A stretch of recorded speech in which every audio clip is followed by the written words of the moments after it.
آپ اور میں ایک روم میں کیسے سو سکتے ہیں؟ کنول شیش و پنج میں پڑی ہوئی تھی، جیسے سب ہسبینڈ وائف سوتے ہیں۔ کلائی سے گھڑی اتار کے سائڈ پہ رکھتے نارمل انداز میں کہا، وہ اور بات ہوتی ہے، ہمارا تو وہ سین ہی نہیں۔ کنول سچائی، اچھا کیا سین چاہتی ہو؟ آفتاب اس کے پاس آیا۔ کنول دانتوں سے لب کاٹنے لگی، جو کہ آفتاب کو ناگوار گزرا۔ یہ کام میں بھی کر سکتا ہوں، ذو معنی انداز میں کہتے اس کے لبوں پہ نگاہیں جمائیں۔ ایک منٹ کے لیے تو کنول کو سمجھ ہی نہ آئی بات۔ اگلے لمحے حیرت سے اس بے باک شخص کو گھور کے دیکھا۔ آپ میرے لیے دوسرا روم؟ مسز آپ اسی روم میں سوئیں گی، سمجھی آپ؟ بات کاٹتے رخ بدل کے کبرڈ سے اپنے کپڑے نکالے۔ لیکن آپ نے کہا تھا بنا کسی شرط کے آپ کے اپارٹمنٹ میں، اور حق سے خان ولا میں، پھر یہ ایک کمرے کی شرط کیوں؟ وہ دو بدو ہوئی اور سامنے آئی۔ اس کے ماتھے کے بل آفتاب نے آنکھ ترچھی کر کے دیکھے۔ یہ شرط نہیں، ایک سمپل سی بات ہے، تم میرے ساتھ اسی روم میں رہو گی۔ اتنا بڑا کمرہ ہے، الگ روم کی وجہ؟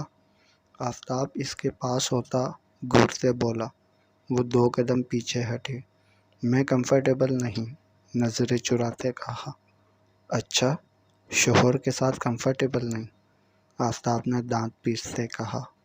شوہر نہیں، زبردستی کا شوہر۔ آپ نے خود کو مجھ پہ مسلط کیا ہے۔ کنول کی بات پہ آفتاب طیش میں آ گیا، ہاتھ میں پکڑے کپڑے صوفے پہ پھینکے۔ کیا مسلط کیا خود کو؟ تمہارے ساتھ زور زبردستی کی، یا تم سے اپنے شوہر ہونے کے حقوق حاصل کرنے چاہے، یا کوئی ظلم و تشدد کیا؟ بولو۔ نکاح کیا ہے، باقاعدہ شرعی طریقے سے، اور اس میں تمہاری رضامندی شامل تھی۔ قدم با قدم اس کی جانب بڑھاتا وہ اسے بیڈ تک لے آیا، اور وہ یکدم بیڈ پہ گری۔ آئندہ لفظوں کا انتخاب سوچ سمجھ کے کرنا، غصے سے اسے وارن کرتا پیچھے ہٹا۔ صوفے سے اپنے کپڑے اٹھائے اور باتھ روم میں گھس گیا۔ کنول وہیں پیچ و تاب کھاتی رہ گئی۔ فوراً سے موبائل سے وہ سم بند کی تھی جس سے وہ کیکے سے بات کرتی تھی۔ بیڈ پہ بیٹھتے ایک گہرا سانس خارج کیا اور بیڈ گراؤنڈ سے ٹیک لگا لی۔ اپنا احتساب کرنے لگی، لیکن بیٹھے بیٹھے ہی وہ نیند کی وادیوں میں کھونے لگی۔ آفتاب کمرے میں آیا تو وہ اسے بیڈ پہ بیٹھے ہوئے سوتا پایا۔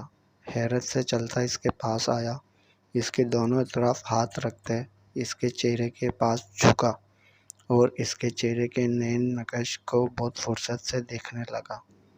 اپنے دل کی ایک ہارٹ بیٹ مس کی، آنکھیں بند کر کے دوبارہ کھولیں، وہ ویسے ہی سو رہی تھی۔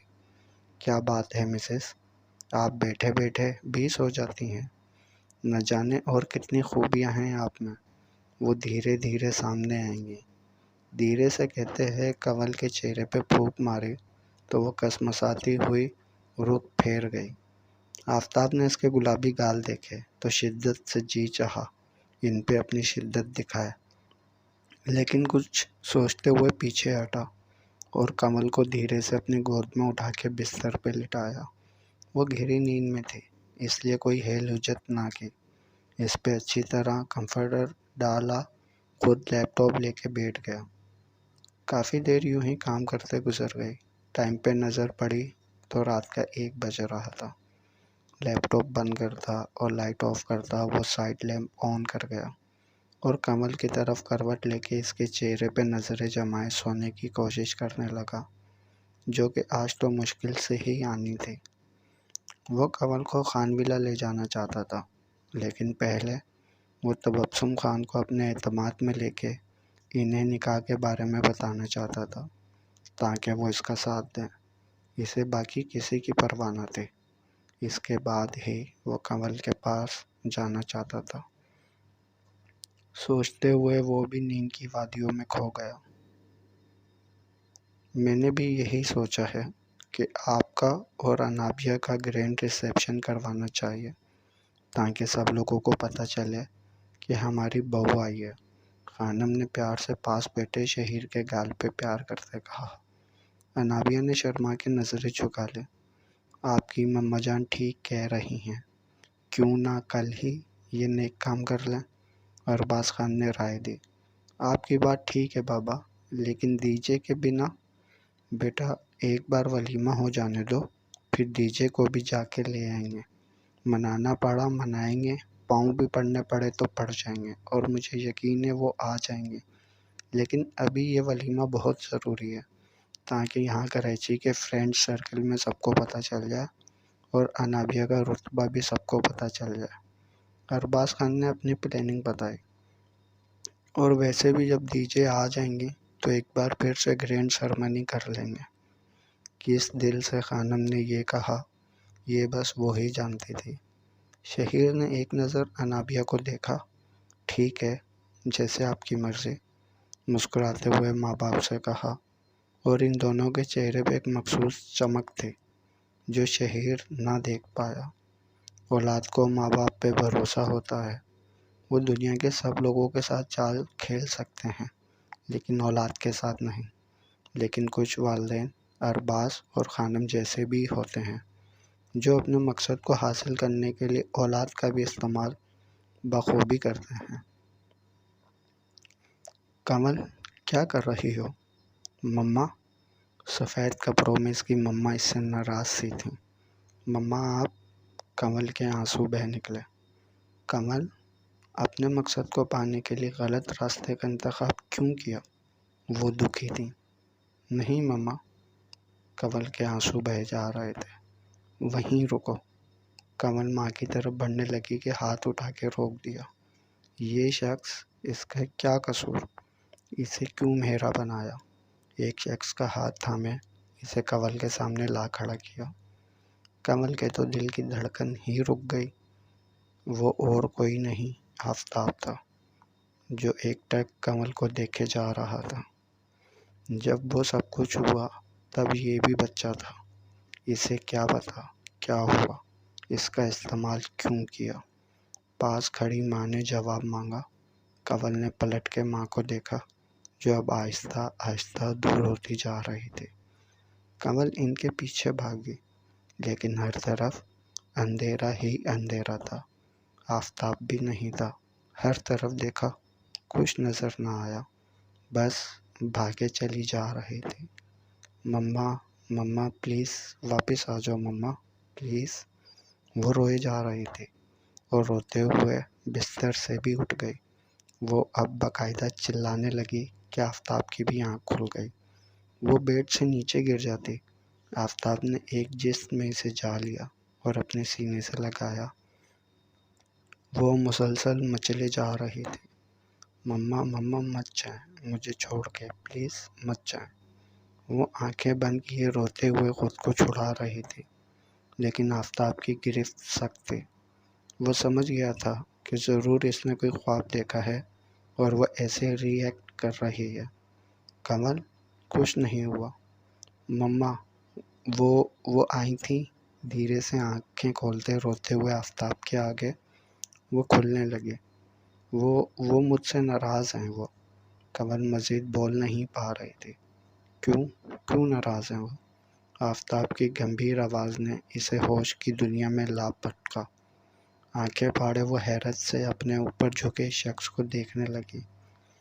یہ شخص، اس کا کیا قصور؟ اسے کیوں مہرا بنایا؟ الفاظ کی بازگشت پھر سے ہوئی۔ مجھے نیند آ رہی ہے، کہتے ہی کروٹ بدلی۔ جب وہ سب کچھ ہوا تب یہ بھی بچہ تھا۔ اسے کیا پتا کیا ہوا، اس کا استعمال کیوں کیا؟ آنکھیں بند کی تو پھر سے سب دماغ میں گردش کرنے لگا۔ یہ بچہ وہاں رہا جہاں میری جگہ تھی۔ اس بچے نے حق مارا، اس ایک ماں کی بچی کا۔ کمل کی آنکھیں پھر سے خاموشی آنسو گرانے لگیں، اور اس کی سزا اس شخص کو ضرور ملے گی۔ ہاتھ کی بیگ سے آنسو پوچھتے وہ مضبوط انداز میں خود سے عہد کر رہی تھی، جبکہ دوسری طرف آفتاب کا دماغ اس کی باتوں پہ کسی گہری سوچ میں ڈوب گیا تھا۔ ضرور کوئی بات، کوئی گہرا راز تھا جو کمل نے اپنے اندر چھپایا ہوا تھا۔ اور وہ اس تک پہنچنا چاہتا تھا۔ کیا ہوا؟ تم خوش نہیں؟ لائٹ آف کرتے اس کے پاس بستر پہ آتے، انابیہ کی خاموشی کو نوٹ کرتے، وہ بالآخر پوچھ بیٹھا، شہیر، ممانی جان اتنی آسانی سے کیسے یہ سب؟ کیا واقعی وہ دل سے یہ سب اگر کر رہی ہیں تو یقین کر لینے میں کوئی حرج نہیں؟ انابیہ کا ہاتھ پیار سے تھاما تو اس نے اپنا سر شہیر کے کاندھے پہ ٹکا دیا۔ دیجے کی کمی، امی ابو کوئی بھی تو نہیں ہوگا، عجیب سا لگ رہا ہے سب۔ انابیہ کی چھٹی حس اسے خبردار کر رہے تھے کہ کچھ غلط ہونے والا ہے۔ ابھی کے لیے جو کچھ ہو رہا ہے ہو جانے دو، میں ہمارا رشتہ مضبوط کرنا چاہتا ہوں انابیہ، گمبھیر آواز میں کہتا۔ وہ انابیہ کا دل دھڑکا گیا، لو دیتی آنکھیں۔ انابیہ زیادہ دیر ان میں نہ دیکھ سکی تو نظریں چکا لیں۔ شہیر نے اپنا چہرہ انابیہ کے بالوں میں چھپایا، آنکھیں موندے وہ اس کے وجود کی مہک کو اپنے اندر اتارنے لگا۔ شہیر کے دیکھتے لب اپنی گردن پہ محسوس ہوئے تو وہ تڑپ ہی گئی۔ شہیر نے سوالیہ نظروں سے اسے دیکھا۔ وہ مجھے نیند آ رہی ہے کہتے ہی کمفرٹر اپنے اوپر اوڑھ کے دھڑکتے دل سے خود کو چھپا لیا۔ شہیر نے نفی میں سر ہلایا، جانے خان، صرف آج تک، جو چاہے کر لو، کل سے ایک نہیں سنوں گا، سمجھی؟ اپنے پیچھے شہیر کی سخت آواز پہ اس نے اپنی بے قابو ہوتی دھڑکنوں کو بامشکل سنبھالا کہ اتنے میں شہیر نے اس کی کمر میں ہاتھ ڈالتے اسے اپنے سینے سے لگا لیا اور آنکھیں موند لی۔ ذرا کا ذرا سر اٹھا کے شہیر کو دیکھنا چاہا، ہاں سو جاؤ ورنہ، اس کی بات ادھوری رہ گئی۔ انابیہ نے سر جھکا کے آنکھیں موند لی۔ شہیر نے اسے مزید خود میں بھینچا، لیکن انا کی ہمت نہ ہوئی کہ کوئی بھی مزاحمت کرنے کی۔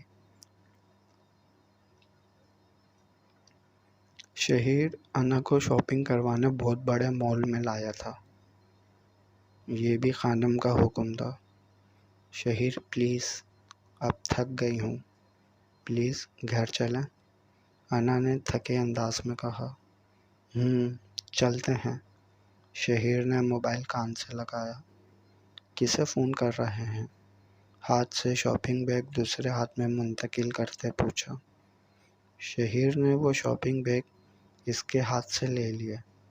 آفتاب بھائی کو، جب سے آئے ہیں ایک بار بھی ملاقات نہیں ہوئی، گھر بھی نہیں آ رہا ہے، فون بھی نہیں اٹھا رہا ہے۔ میں نے بھی یہ نوٹ کیا ہے۔ وہ واقعی گھر نہیں آتے کیا؟ انابیہ بھی پریشان ہوئی۔ چلو بعد میں کال کرتا ہوں، کیا کھاؤ گے؟ بھوک لگی ہوگی؟ شہیر کو اس کے چہرے پہ پریشانی اچھی نہ لگی۔ بھوک تو واقعی بہت لگی ہے، انا نے مسکراتے ہونٹ پھلا کے کہا تو شہیر اسے ایک بڑے ریسٹوران میں لے کے آیا۔ شام ہو رہی تھی اور اب گھر بھر میں ریسیپشن کی تیاریاں ہو رہی تھیں۔ پارلر والی نے گھر ہی آنا تھا انابیہ کو تیار کرنے، بس شہیر کی شاپنگ ہی مکمل نہیں ہو رہی تھی۔ تم آرڈر دو، میں 1 منٹ میں آیا۔ فون آتا دیکھ کر وہ وہاں سے اٹھا۔ انابیہ مینیو دیکھتی شہیر کا انتظار کرنے لگی، لیکن شہیر واپس نہ آیا۔ کافی دیر گزر گئی، وہ واپس نہ آیا۔ انابیہ اپنی جگہ سے اٹھی اور جہاں شہیر گیا تھا وہاں پہنچی، لیکن اس طرف کہیں بھی شہیر نظر نہ آیا۔ وہ بہت پریشان ہو گئے، ایسا کیسا کر سکتے ہیں شہیر؟ انابیہ کی آنکھوں میں پانی بھرنے لگا کہ تبھی اس کے موبائل پہ بیپ ہوئی۔ انابیہ، ایمرجنسی ہو گئی ہے، مجھے جانا پڑا، کچھ دیر تک ڈرائیور پہنچتا ہوگا، تم اس کے ساتھ آ جانا۔ شہیر کے نمبر سے آئے میسیج کو دیکھتے اس کی آنکھوں میں آنسو بھر گئے۔ چپکے سے آنسو صاف کیے اور واپس ٹیبل کی جانب بڑھی اور ڈرائیور کا ویٹ کرنے لگی، جبکہ اب کچھ بھی کھانے کو جی نہ چاہا۔ کافی دیر انتظار کرنے پہ بھی ڈرائیور نہ آیا تھا، بلکہ سامنے آفتاب آتا دکھائی دیا۔ آفتاب بھائی آپ؟ انابیہ کو کچھ حوصلہ ہوا اور وہ اپنی جگہ سے فوراً اٹھے۔ چلو انابیہ، چہرہ اسپاٹ تھا۔ آفتاب بھائی، شہیر وہ کہاں ہے؟ انابیہ کے دل کو کچھ ہوا۔ آج تو ان کا ریسیپشن تھا نا، پھر اتنی رات ہو گئی۔ انابیہ کو کچھ غلط ہونے کا احساس جاگا۔ وہ گھر پر ہے۔ آفتاب نے نظریں چرائیں۔ وہ مجھے یہاں چھوڑ گئے اور میری کال بھی نہیں اٹھا رہا ہے۔ گاڑی میں بیٹھتے گلا کیا۔ آفتاب نے لب بھینچے اور گاڑی سٹارٹ کی۔ سارا راستہ خاموشی سے کٹا۔ کیا بات ہے آفتاب بھائی، آپ چپ چپ ہیں، سب ٹھیک ہے نا؟ انابیہ کا دل بری طرح دھڑک رہا تھا۔ آفتاب نے ایک نظر انابیہ پہ ڈالی اور گاڑی روکی۔ یہ آپ کہاں لے آئے ہیں؟ یہ خان ولا تو نہیں؟ یہ میرا گھر ہے انابیہ، آؤ اندر چل کے بات کرتے ہیں۔ آفتاب نے نظریں چراتے کہا، کیوں؟ میں کیوں آپ کے ساتھ اندر جاؤں؟ مجھے خان ولا لے کے چلیں، میرے گھر۔ انابیہ کو کسی انہونی کا احساس ہو رہا تھا۔ موبائل پہ آتی کال کو دیکھتے آفتاب نے فون انابیہ کی طرف بڑھایا۔ شاہ میر کالنگ۔ شامی؟ انابیہ کو اپنی آواز بھی سنائی نہ دی۔ انا، جیسا آفتاب بھائی کہتے ہیں بس ویسا کرو، میں پہلی فلائٹ سے آ رہا ہوں، بس تب تک خود کو سنبھال لینا میری بہن۔ شامی کا لہجہ نم تھا۔ لیکن کیا ہوا، سب ٹھیک ہے نا؟ امی ابو؟ انابیہ کو ان کی فکر ہوئی۔ یہاں سب ٹھیک ہے بیٹا، بس آپ فکر نہ کرنا، شامی پہنچ جائے گا کچھ ہی دیر میں، آپ آفتاب کے پاس ہی رہنا۔ جمیلہ خاتون کی روتی آواز ان کے کانوں سے ٹکرائی۔ آپ سب مجھ سے کیا چھپا رہے ہیں؟ انابیہ کی آنکھیں آنسوؤں سے بھرنے لگی۔ آفتاب نے گہرا سانس خارج کیا۔ انابیہ، شہیر؟ کیا ہوا شہیر کو؟ وہ ٹھیک ہے نا؟ ڈرتے ہوئے پوچھا۔ شہیر نے نکاح کر لیا ہے عروج سے، بالآخر کہہ ہی دیا۔ انابیہ کو اپنے کانوں پہ یقین نہ آیا۔ ایک لمحے کو وہ ڈگمگائی، گرنے لگی کہ آفتاب نے آگے بڑھ کے اسے تھاما، جبکہ ریلنگ کے پاس کھڑی کنول نے آنکھیں چھوٹی کرتے ان دونوں کو گھور کے دیکھا اور نیچے ان کی جانب بڑھے۔ سنبھالو خود کو انابیہ۔ آفتاب شرمندہ تھا بہت خود سے۔ آپ کہہ دیں آفتاب بھائی کہ یہ سب جھوٹ ہے۔ اپنی رکتی سانس کے ساتھ انابیہ بس اتنا ہی بول پائی۔ دوسری طرف فون پہ فیاض سلطان ہیلو ہیلو کرتے ہی رہ گئے۔ یہ سچ ہے انابیہ، شہیر یہ سب کرے گا، میں سوچ بھی نہیں سکتا تھا۔ آفتاب نے لب بھینچے۔ کنول جو صبح سے گھر پہ ہی تھی، اسے بخار تھا۔ آج سارا دن اس نے گھر پہ رہ کے ہی گزارا تھا۔ یہ اور بات تھی کہ آفتاب کی 2 کالز اور ایک میسیج اسے آیا تھا کہ وہ آفس آ جائے، لیکن اس نے نظر انداز کر دیا۔ باہر جانے لگی تو سادی جن کی طرح ساتھ چپک گیا، جس کی وجہ سے وہ کہیں بھی نہ جا سکے اور غصے میں گھر ہی رہے، البتہ فون پہ اپنے رابطے بحال رکھے۔ رات کو آفتاب کو آتا دیکھ کے 2 ٹوک بات کرنے والے تھے، لیکن ساتھ میں کوئی اور لڑکی دیکھ کے وہ بری طرح چونکی۔ اب جب کہ ان کی کچھ باتیں وہ سن چکی تھی تو وہیں پاس کھڑے افسوس سے سر ہلاتی رہ گئی۔ مجھے ابھی لے کے چلیں وہاں بھائی، انابیہ نے روتے ہوئے کہا۔ فون بند ہو چکا تھا، کال دوبارہ آ رہی تھی لیکن کوئی اٹینڈ نہیں کر رہا تھا۔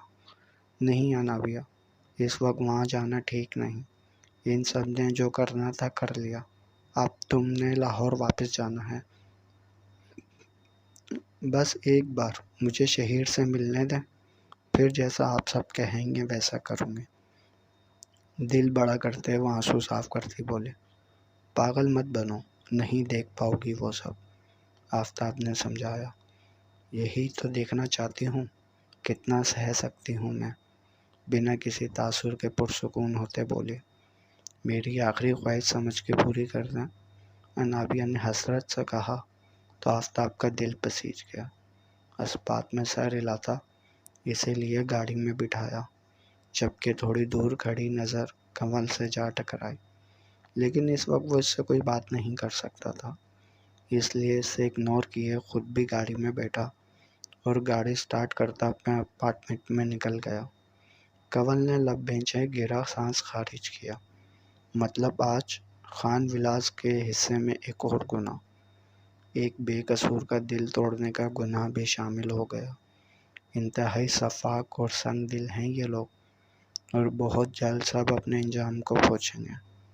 کنول نفرت کی انتہا گہرائیوں سے پہنچی، دل کے اندر لگی آگ کو بجھا رہے تھے۔ شادی کی بہت بہت مبارک ہو شہیر خانزادہ۔ سفید کلیوں کے فراق میں سوگوار سا حسن لیے وہ اس کے پاس اسٹیج پہ پہنچے۔ اس کی سوگواریت میں بھی حسن کی دیوی کا گمان ہوا کہ ایک پل کو شہیر خانزادہ اس کے روپ سے سخت غائل ہوا کہ ارد گرد کا ہوش کھو بیٹھا۔ انابیہ شہیر خانزادہ، سرد اور گمبھیر آواز کے حق پہ ہوتے ہوئے بھی انابیہ کی ریڑھ کی ہڈی میں سنسنی دوڑ گئی۔ مت لیں میرا نام، آپ کے نام کے ساتھ جڑ کے بے مول ہو گیا ہے۔ آنسو ضبط کے باوجود بے وفائی کرتا، گال پہ لڑکتا ہوا شہریار کے دل کو زخمی کر گیا۔ ایک نظر شہیر کے ساتھ کھڑی دلہن بنی عروج پہ ڈالی، جو بہت فخر سے دلہن کے لباس میں کھڑی تھی، کہ انابیہ اندر تک ٹوٹ گئی۔ انا، میری بات سنو۔ شہیر نے اس کی جانب بڑھنا چاہا کہ وہ اتنے ہی قدم پیچھے ہوئے اور ہاتھ کے اشارے سے اسے وہیں روک دیا۔ سبھی کی نظریں اس وقت اسٹیج پہ تھے۔ بس اب کچھ بھی کہنے کو نہیں بچا شہیر خانزادہ، سب ختم ہو گیا ہے، نئی زندگی مبارک ہو۔ ہم میں اب کچھ نہیں بچا، اب سے، آج سے صرف تم ہو اور صرف میں، ہم کہیں نہیں۔ اپنے آنسوؤں پہ بند باندھتی وہ اسٹیج سے نیچے اترتی چلی گئی۔ شہیر کے قدم بھی اس کے پیچھے ہی جانے کو بڑھے کہ ساتھ کھڑی عروج نے کلائی تھام لی۔ جانے دیں اسے، آج ہمارا ولیمہ ہے، آپ ولیمہ چھوڑ کے نہیں جا سکتے۔ بظاہر مسکرا کے کہتی، اس کے اندر انتہا کا زہر بڑھا تھا۔ شہیر خانزادہ نے ایک تیز نظر اس کے ہاتھ پہ ڈالی اور دوسری اپنے بازو پہ۔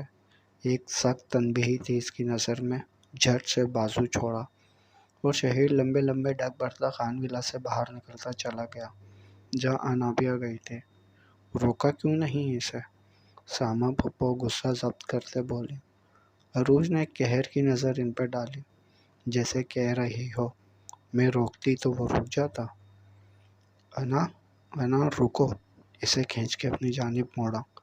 وہ جو یہاں گھر والوں کے منع کرنے کے باوجود یہ سوچ کے آئی تھی کہ اپنے شوہر کو اس کی زندگی میں مبارکباد دے گی اور دل بڑا کرے گی اور اسے بتائے گی کہ اسے کوئی فرق نہیں پڑا، جبکہ اپنا ضبط کھو بیٹھی اور آنسو بہا کے سامنے کھڑے شخص کو ظاہر کر گئے کہ اسے فرق پڑتا ہے۔ چھوڑے میرا ہاتھ۔ اس کی باہوں میں وہ بری طرح مچلی تھی، جبکہ وہ اسے اپنی باہوں میں سمیٹ کے اس کو اپنے سینے میں بھینچ گیا۔ کافی دیر وہ خود کو چھڑاتی رہی، لیکن خانزادہ کی مضبوط گرفت سے نہ نکل سکی۔ پھر مزاحمت چھوڑ دی، لیکن آنسو جاری رہے۔ جانے خان، رونا بند کرو، تمہارے آنسو مجھے تکلیف دے رہے ہیں۔ اس کا آنچ دیتا لہجہ اور بالوں میں نرمی سے انگلیاں چلاتے وہ اسے پرسکون کرنے کی کوشش کر رہا تھا۔ گرفت ڈھیلی پڑی تو انابیہ جھٹکے سے پیچھے ہٹی۔ دور رہیں مجھ سے، اب آپ میرے خان نہیں، آپ نے خود کو بانٹ لیا ہے، جبکہ میرا خان مر سکتا تھا لیکن خود کو بانٹ نہیں سکتا تھا۔ بس اتنا بھروسہ تھا اپنے خان پہ۔ اس کے الفاظ نے شہیر کو سخت تکلیف سے دوچار کیا۔ دانتوں کو ایک دوسرے میں پیوست کیے وہ خود پہ قابو کرتا اس تک پہنچا۔ انا کا دل زور سے دھڑکا۔ وہ کہاں اس شخص کی آنکھوں میں دیکھ کے بات کر سکتی تھی؟ شور کرتی آنکھیں اس کا اعتماد ہمیشہ ہی چھین لیتی۔ بھروسہ ہی تو ٹوٹا ہے، وہ بھی بہت بری طرح، کہ اب میں رہی نہیں۔ وہ کہتی پلٹی کہ اس بار شہیر نے اسے پیچھے سے ہی کھینچ کے سینے سے لگایا۔ انا نے سختی سے آنکھیں بند کر لی۔ خان کل بھی اپنی انا کا تھا، آج بھی اسی کا ہے اور ہمیشہ اسی کا رہے گا۔ کان کی لو کو لبوں سے چھوتا وہ جنونی اور ضدی لگا۔ انا کو اپنے دھڑکنوں کا شور کانوں میں سنائی دیا۔ آپ جھوٹے ہو، ہچکی لیتے وہ آنکھیں موندے بس اتنا کہہ پائے۔ صرف تمہارا ہوں، اسی کے لہجے میں جواب دیا۔ آپ نے مجھے دھوکہ دیا، مجھے اب آپ کے ساتھ کوئی رشتہ نہیں رکھنا، مجھے طلاق۔ ابھی اس کے الفاظ منہ میں ہی تھے کہ شہیر نے اسے گردن سے پکڑ کے اپنی طرف موڑا اور اس کے لبوں کو اپنے شکنجے میں لیا اور سارا غصہ اس کے لبوں پہ اتارنے لگا۔ وہ تڑپ کے رہ گئی، اس کی سانسیں تھمنے لگیں کہ اس نے ایک جھٹکے سے اسے چھوڑ کے اپنا ماتھا اس کے ساتھ جوڑا۔ آج تو یہ بات کہہ دی، اگر پھر سے یہ الفاظ منہ سے نکالے تو جان لے لوں گا تمہارے، جارحانہ اور جنونی انداز میں کہتا۔ وہ انا کے دل کو بہت بری طرح دھڑکا گیا۔ آپ دغا باز ہو، بامشکل اس کی ہیزل آنکھوں میں دیکھتی وہ بول پائی، اور تم میرے نکاح میں ہو۔ اسے خود سے لگائے وہ اسے اپنے ہونے کا احساس بخش گیا۔ جاری ہے بقیہ اگلے پارٹ میں۔ جنہوں نے اب تک چینل سبسکرائب نہیں کرا وہ چینل سبسکرائب کر لیں اور ویڈیو کو لائک ضرور کریں۔